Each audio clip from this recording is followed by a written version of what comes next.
Oftentimes, we really are the only thing standing in our way. This week, we are talking about lack and abundance and the importance of transitioning your mindset from lack and scarcity into abundance and ways to change it. Hello, hello, hello. Happy whatever day it is. Happy Monday. Good to see you again. Good to chat with you again. We appreciate all the feedback we got on last week's episode. We had a good time talking about regrets. Well, I don't know if it was a good time, but we had a time. And hopefully you enjoyed it. If not, go back and listen to last week's episode about regrets. Absolutely. Shout out to A Whole Latte Plants who left a very thoughtful comment on the YouTube about his or slash her initial thoughts about boldness and ways to transmute them. It's pretty long, but it's a great conversation starter. And also shout out to Tatiana Richardson for commenting on the dark side of positivity the week before. I really love all the engagement and the thoughtfulness behind y'all's comments. Yes, appreciate that. Keep leaving comments. We try to like them, respond to them, read them when we can. And if you have any ideas for topics for the show, also feel free to always let us know what you're thinking as well for that.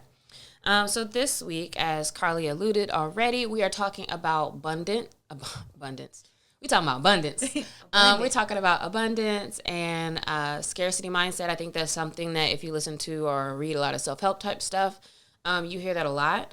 I think it is very important because I think it's one of those things that you might not be aware of until you really pay attention to like how you're moving, what you're saying to yourself, and like where that's kind of coming from. Like at your core, are you filled with fear, or at your core, are you kind of in a more optimistic place where you feel like you can conquer everything? And I think being able to reveal if you have a lack of abundance or if you have an abundant mindset can be a big game changer in how you move forward. Absolutely. And I think a lot of people associate when we say like lack or scarcity mindset versus abundance with just financials, but it's an entire lifestyle essentially. And that's actually kind of what inspired this topic in this episode. I was having a conversation with one of my homeboys and he was mentioning how he's finally grown to a place like where he doesn't take it any kind of way or take it as a loss personally for him when the people around him are exceedingly and exceptionally successful. Like when they're achieving the big things and getting the, $1 million book deals and getting those big ass projects and all that stuff. He said he used to really take it personally, like he was losing. Like just because they won, it felt like he was losing and he used to feel a type of way. But he said he noticed in his own growth that, anytime somebody else wins, that doesn't mean that he loses. And ever since he essentially like noticed that and changed his mind, that he's been getting like his dream clients and his biggest projects, and it's kind of like opened a door in his life.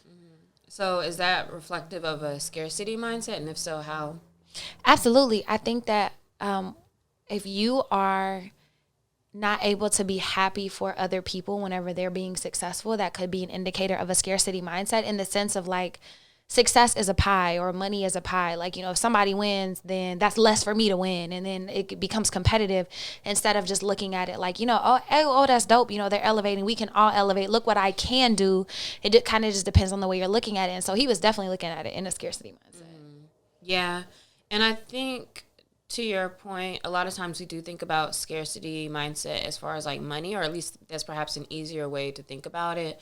When you find yourself feeling like, oh, I don't want to get this thing because, I don't want to use too much money for that.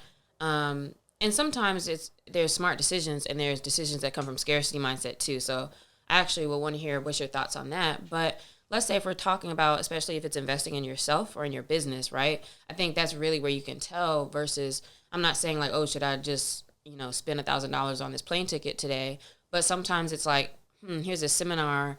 I don't really want to spend $20 on that. Like, or I could really use an assistant. I don't want to spend money on that. But these are things that are actually investments. So that could potentially be a sign of a scarcity mindset when you think about, being afraid to spend money. Absolutely. And I think that's the easiest way to notice if you're thinking from lack versus abundance. If you hear language like, oh, man, I'm broke, or man, I can't afford that, or man, that's so expensive. When you think about investing, like initially, yes, $1,000 sounds like a huge investment into something. But in my own life, I invested like $800 in a dynamic mindfulness seminar and like learning how to teach mindfulness, learning the basics, the scientific research behind it. And since then, I've probably 10x how much money I've made back just from that one initial investment. And so if I was looking at it from scarcity, like, no, technically I probably did. It probably could have used that $800 to pay down debt or to put in a savings account or something. But, you know, by using an abundance mindset, I was able to invest in something and then get my investment back like 10 times over. Mm-hmm.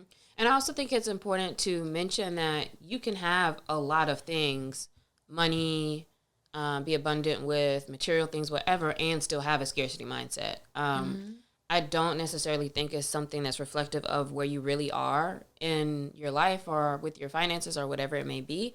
And one of the things I hear people often say is like, the more money they get, the more they're like actually just kind of fearful of losing it or scared about like holding on to it. That's also scarcity mindset. I was talking to some friends a few days ago. And I was like, man, I found myself starting to be in that space where instead of feeling like excited about having more business, I started to think more about like, oh man, I got to do everything to keep this or I don't want to lose it.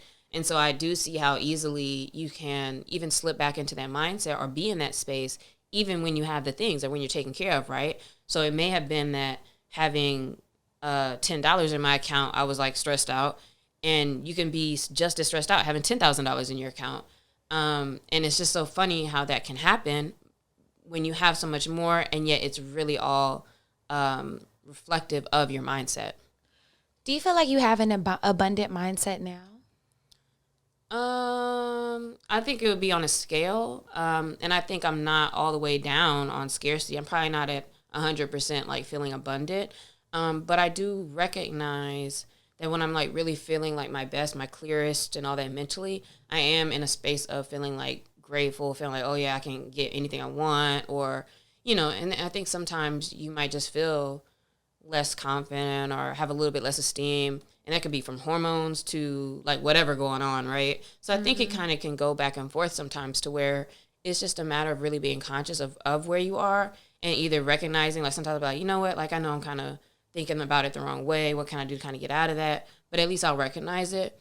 Or if I'm in a good space, I try to enjoy myself being in that space when I can. So I think it can fluctuate, but I will say that I think, yes, I can kind of identify when I'm in a, you know, one space or the other.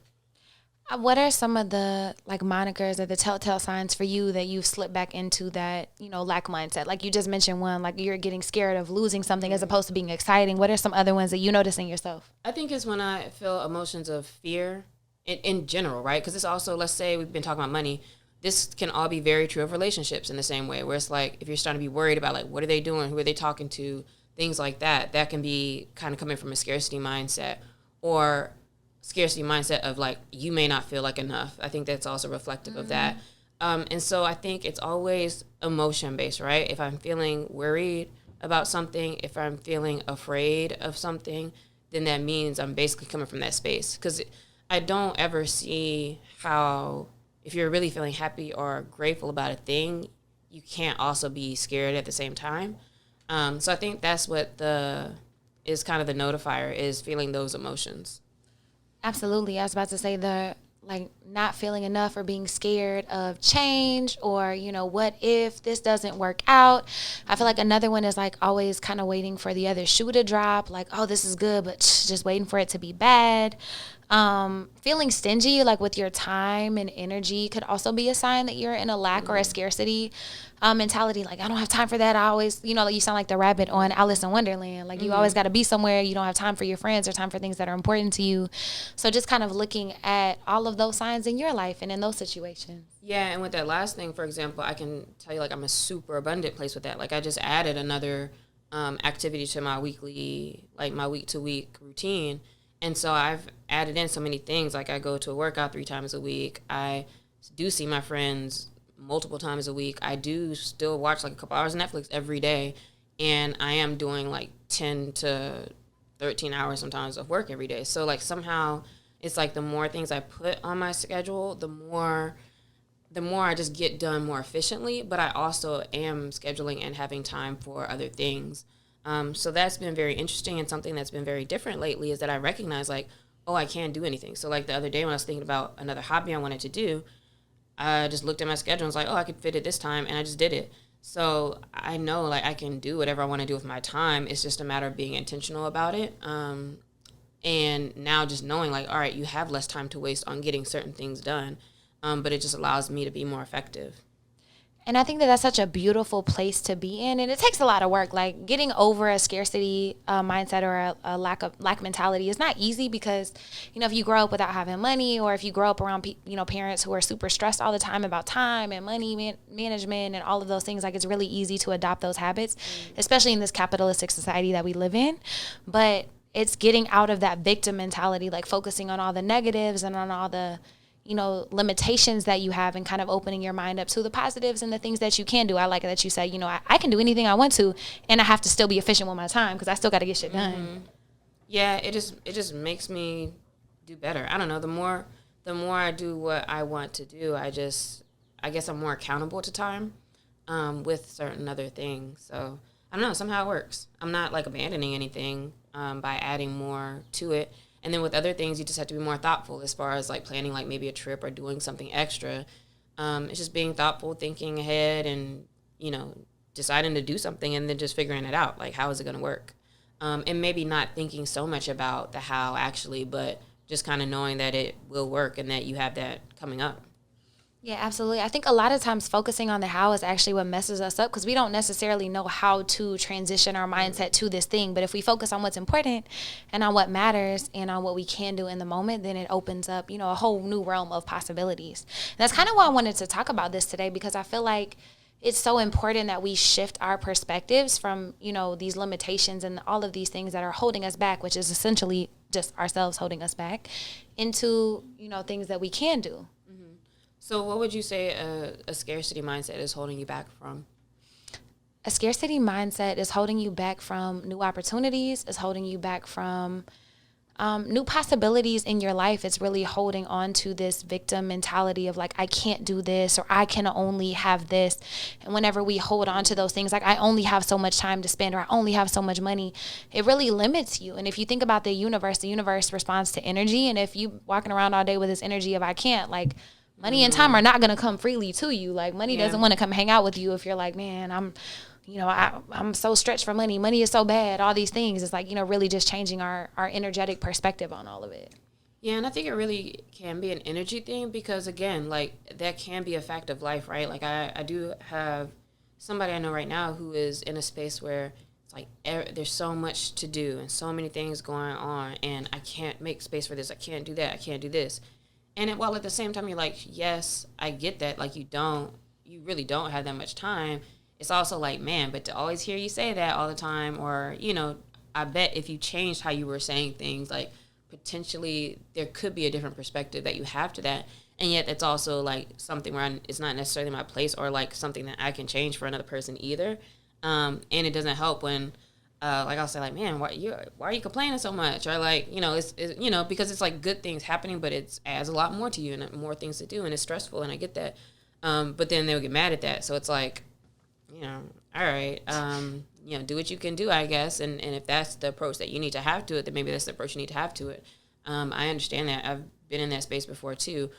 Or there is times where it's like, I have so much to do, like, no, I can't do that thing. Mm-hmm. But to always kind of say it like that, or like, I don't know, to kind of keep yourself in that space feels like there's a better way to move around in that space. Yeah, and it's really transitioning from that surviving to thriving mindset, like in the sense of like, yes, you have to do what you have to do to survive and to pay bills and take care of yourself and your kids and family. If you have that, whatever you need to do. I'm not saying that, but I'm saying there's a better outlook and perspective that you can have that, creates that energy to help your life feel a little bit better, where you can, start to pursue hobbies and spend time with friends and maybe spend time doing mindfulness at the beach or, whatever feels good for you. It's creating a life that feels good for you.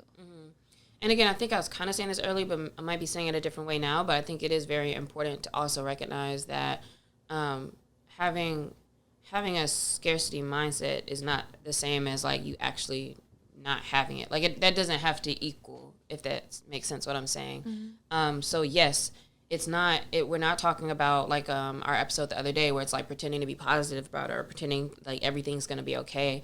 I don't think that's the thing at all. It's just about like, how do you reset like this perspective from which you see the things? So it's like, yes, this is the reality. I have $20 until next week might be the reality. And yet, if you're coming from more of an abundant mindset, you start to think more possibilities, or you're kind of like more open to the solutions, or, I think it's during those times in my life that I've always had like the most kind of breakthroughs, because all of a sudden you think of the perfect name of like, oh, I can ask this person if I can work with them on this. Or back when it would be like, okay, how can I figure out more money? I'd immediately remember an old conversation, hit them up and see like, oh, do they still want to do some type of work or whatever it might be, right? And so it's about coming from a space where you're figuring it out, or you're still moving forward, or you still know and recognize that there is things there for you to find and grab a hold of. Absolutely. And I like that, like, it's not just that you don't have something. It's that even when you have it, you still have a mentality that you're going to lose it, or you got to fight for it, or you got to protect it, or you got to be stingy with it because it's not guaranteed. And so, it could be. And it's not either. You're right. So that's the thing. Like, it's not guaranteed. But whatever happens is like, okay, like that is what's happening.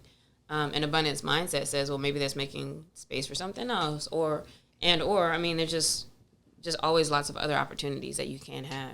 Exactly. But if you're always having this, scarcity mindset of like losing something or feeling unworthy about it, you could sabotage a beautiful relationship. You could sabotage great friendships just because you are projecting your own feelings of unworthiness and lack onto other people, onto situations, to business deals, etc. And so it's worth examining, like, even if you feel like, man, financially I'm good, like I'm okay, like, there might be another area of your life where you do, in fact, have this lack mentality. Another space where it reflects where I feel like it does show that I am in more of an abundant space, or like mindset space, is the fact that no matter what I have to do, I still go to bed by a certain time. Mm-hmm. Like, I don't try to like stay up all night. I don't try to push through things like if I'm not feeling it, because I know when I wake up and my mind's much more clear and sharp that I'll get the thing done probably much more quickly. Or it's like, they'll be okay, and when it gets done, it will get done. And not saying that in an irresponsible way. It's just that for me to take care of myself makes more sense. And so recognizing that I do that and like putting yourself first also is kind of, I think, reflective of more of an abundant mindset versus you feeling like you have to sacrifice and get all frizzled and frazzled to do things and get things done. Man, and I think about all them all-nighters I pulled in college trying to, push through, when in fact... Yeah, I never did that. I did, and I thought it was cool.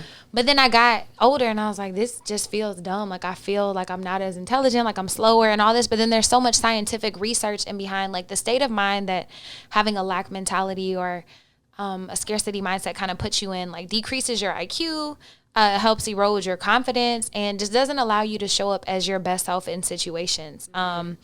There was a behavioral scientist, a couple of them actually, who had some like 400 low-income participants think about like this. Like, they said, man, okay, we want you to take this test. But right before they took this test, they told them like, hey, man, now I want you to think about the fact that your car is messed up and you got to pay $1,500 to fix your car. Well, like, their researchers had them perform the test. And then on average, they lowered their score by 13 points whenever they added like that extra financial like struggle on top of things. And so just thinking about how many situations in your life you show up as not your best self because you're like worried about trying to cover something else or do something else. Yeah, I think that's one of the downfalls of worrying. It's like your attention now is so pulled onto something else that you may not be able to do something about, and or like it's not helpful to worry, which... Not saying like we don't worry and that I don't worry, but, you just always recognize that it doesn't do anything for you, right? Yeah, and it's kind of like, I think I heard a quote that was like, it's like paying a down payment on something that might not even happen. Mm-hmm. And then my therapist always frames it as like, I know that like neurologically we worry about things because we're trying to protect ourselves from, getting hurt and from going through all these scenarios. Scientifically, it makes sense. But you're going through the emotion regardless if the thing is going to happen or not. So if you go through the emotion like, oh, I'm worried my car is going to break down, and then your car breaks down, you don't went through it twice. Or it doesn't break down, and then you already went through that unnecessary emotional baggage. For what reason? Mm-hmm. So we've been talking more about like the scarcity mindset, but like what does having an abundant mindset do for you? Like if I Well, I guess I'm answering that. So when I have an abundant mindset, I guess I guess what I would say, it just feels like I could do what I want to do. Or that I can do more, or can do anything. By more, I mean anything, not like adding more.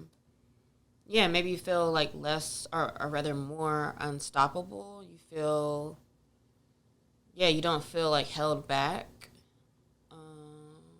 Yeah, you care less. Like, you know how, what's that book about not giving a fuck, the art of not giving a fuck or whatever. Like, I think that kind of is kind of like the mentality of like not being so worried and scared and fearful. It's like you just make your moves and do what you need to do, and move forward in a way where you're honoring yourself, honoring what you want, honoring your abilities and all of those things. And it's like, you know, you just keep pushing through. That doesn't mean that things won't happen, but you're in a space where you're moving much more quickly, I think, and progressing in a different way than when you're kind of putting, like you said, like these unnecessary kind of like blocks in front of you that may not even be real things. Yeah, I think you actually explained it perfectly earlier. It's like being open to possibilities. I think being abundant is being open to new possibilities, not being attached to how certain things have to get done, but knowing that you're taken care of regardless and that things will get handled. And that's not to say you just laying in bed all day not doing work, but it's just like, like, oh man, you get this extra bill, like, oh, okay, cool. Well, so I'm about to pop off so I can get this stuff done. Or in a relationship, you're not preoccupied with feelings of unworthiness or like, oh man, what they about to do to me. It's just like, let me just enjoy this present moment. It allows you, having an abundant mindset allows you to be present, allows you to be open to possibilities, allows you to enjoy the actual moment without being preoccupied with what could go wrong, what might go wrong in the future, like where you didn't, protect yourself. It just kind of allows you to actually be present. And I have like real examples for all the ones that you've been using. Because even when, let's say if I've had like $500 and I have $100 bill for something, I enjoy paying my bills. I always enjoy paying my bills and paying like my rent, or when I get tickets now, like I just actually just hop in and pay it real quick. And even if my money was low, I've always enjoyed that. I've always enjoyed paying people who work with me. I always enjoy those things because I feel like, I don't know, I feel abundant in that moment of taking care of things. And I do know how it feels to not be able to take care of them. And that's a totally different and stressful situation. And yet, as long as I can, right? If I owe $25 and I have 28, then I'm feeling good paying it because I can pay it. So I think that probably is reflective of that mindset, because you could very easily also be like, dang, I only got a couple dollars left, or dang, I got to spend this money. So yeah, just the way you approach even things like that is an example of the difference in a mindset with the same situation going on. So what are the ways that we can flip this? Like, what are the ways that we can kind of see where we're at and be able to be more on that abundant mindset side? Because again, it is something, I think, not necessarily that it's innate, but it's something that we kind of just move through and may not think about or realize. I think as with anything, the first step is always awareness, to kind of notice where you are, because anytime we're like exploring things that are seemingly negative or whatever, my first inclination is to be like, nah, I don't have that. But then whenever you actually sit back and catalog your life, like look at how you are in your relationships, look at how you are with your time or with your money or with your friends or with new opportunities. It's like, do you feel yourself imposing any limitations or feeling like you can't do something or like you have to do something? So always starting with awareness in yourself. And then once you notice like where you are, it's a practice of kind of reframing those lack and scarcity thoughts and mentalities and those languages. So example, for the ticket, let's say you got $28 in your bank account, you got a $25 ticket. You just be like, man, fuck, I got to pay this $25 ticket. I only have $3 to eat. Or you could say, man, thank God I got at least $25 in my bank account. I got $3 extra. I can make some spaghetti to last me through the week. I get paid on Friday. I'm going to be good. And kind of just working on reframing those real narratives in your life, whatever that looks like. Another thing to do is for sure, something that I know we probably both do, I for sure do, is just always listening and reading materials that get you in that space. I grew up in a household where my dad had like the Bryan Tracy tapes and everything, like Tony Robbins, like when it was like the cassette tapes and stuff. And so I used to always think this was so trash as a kid, like, if we're on a road trip and I have to listen to this. And yet, even now, like, reading Bryan Tracy, and he has a couple, like, decently new books as far as, like, not from the 80s, And you read it, and it's so funny. Like when you read these books, it's really just saying like, just do the thing, or like, it's not really rocket science, and yet it is a good reminder, I think, to consistently have certain messages in front of you. And sometimes when they're reflected in certain ways, sometimes it gets you into different, it rings true, or you kind of snap back to it with something. But listening to particular podcasts, the books I read, etc., like all of that always is good for keeping you kind of on track and keeping you, or keep reminding you that, that this mindset is important. Absolutely. And going back to energy, like your energy very much creates the world around you. And so it's like how you're approaching things. So looking up, things that can inspire you if you do find yourself in this state, like, man, I'm aware that I do have, this mentality of lack around XYZ, looking up the Brian Tracy's, the Abraham Hicks, Neville Goddard's, Tony Robbins, all that stuff. And none of it is rocket science, but all of it is very necessary to remind us to kind of expand our thinking and our perspectives. In that, you can also live a life of gratitude. And it's not saying that that's going to fix everything, but it does change your perspective. It can be like, man, I only got enough money to pay rent this month, to thank God I got enough money to pay rent this month. Now how else can I get some bread to do the other things that I want to do? Mm-hmm. And then also, you just said, I believe, you said something like, we create the world around us. Mm-hmm. And I think an easier way for me to think about that concept is similar, but like not saying you're creating it, is the fact that in front of you, what you see is positive, and in front of you, what you see is negative. Like it could be whatever you're coming from, right? I love a rainy day, or I could look out and be mad at this rainy day because I got to drive somewhere, or, glass half full, half empty. So I think it's that it all exists, but why put yourself through the trouble of having to look through a negative lens? Mm-hmm. And or you're kind of saving yourself some trouble by not looking through a negative lens. And so to train yourself to A, be aware of, and B, to be able to flip that. So I think that's something you can kind of get used to. Like when you have a negative thought or think something about a person or whatever's around you, just kind of catching it and then trying to flip it. Because you want to look at the world as there's options, and you want to look at the world as like there are positives, because there are. It's just a matter of kind of what you're focusing on. And also like with is it Gladiator or one of those movies where it's like whatever wolf you feed is the one that grows. And so again, it's kind of all one of those things where even if you tried and you force it, I think you'll see a difference if you force like flipping those negative types of thoughts. Absolutely. And that's a great thing that you can try, like a very practical application. It's like, man, if you come across a situation where you might feel upset or limited or frustrated, train yourself to also look for the positives. It's like, man, this fucking sucks. Okay, cool. But what can I learn from this? Who could I meet from this? What doors could this open? What lessons did I learn in myself? Kind of just training your mind to look at possibilities, options, choices, resources, just seeing what can come from those situations that, yes, suck, but can also benefit you. And sometimes I think things always happen for a reason. But, even seemingly negative situations happen to help you meet people or put you in a better situation, even though it might not seem like it in the beginning. So training yourself to be open to that. And also think about how you can create win-win situations, especially if you work with teams, other folks. Scarcity mindset could look like not only you feeling like you lost because of stuff you see with other people, you may be moving in a way where you're thinking about like you're trying to win a thing, or you want to see something else happen to other people based off the way you move or work together, collaborate, or do whatever things.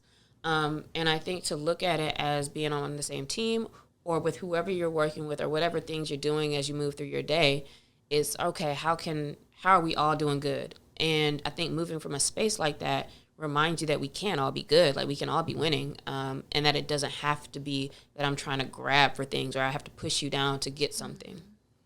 Yeah, that's huge. That is super big. So looking at that in your place. And then the last one, I was actually inspired by our episode on imposter syndrome with Steven Lewis. It's episode 141. If you haven't listened to it, definitely run that back. That was a gem during COVID. But building a treasure trove of evidence to refute scarcity claims in your mind. And what I mean is anytime you feel like, oh man, I can't, spend time with this person because I have to grind until I die to get this project done. Look back at your life and notice like, oh man, it is okay sometimes to have a good time or to spend time with friends, or, you know, looking back at all the times you made it when you thought you wouldn't, you know, no matter how much money was in your bank account, kind of just building evidence to go against those glaringly negative thoughts that might pop up in your mind whenever situations arise, and just kind of going against them. So it's like, man, you know, my mama needs $20, but all I got is 40 in the bank account right now. And it's like, bro, look back at your life and notice all the times you were okay whenever you thought you wouldn't be, and then kind of start to fight back to those thoughts. And especially remember that one key too, if you're in a space where you are doing well, but you're still feeling like a little worried or scared, because it's like, oh, actually I have done this and I am doing this, and you can look at what you do have instead of thinking about losing it, recognizing that you're the one who was able to make it and you can make it again, and that plus more or whatever you want. So again, it's like you've done it. It's not just about like what could happen and may happen. It's what you really get done all the time, and recognizing that in yourself. So it's very important, I think, just especially like it's springtime. Everybody's kind of getting in like grind mode. I feel like a little bit more moving in a space where things are changing, and now you also want to like have more time in your schedule to be outside or enjoy your friends, or, you know, I think it gets different after winter. And so I think this is a good time for this conversation, and I want you guys to be thinking about, you know, where you fall on the scale. Like, do you tend to be kind of more on the scarcity side, or do you feel like you're more full of worry or fear about the things when you think about what you want? Or when you think about the things you want, do you really feel good and hopeful and like, yeah, I see that I'm on that path?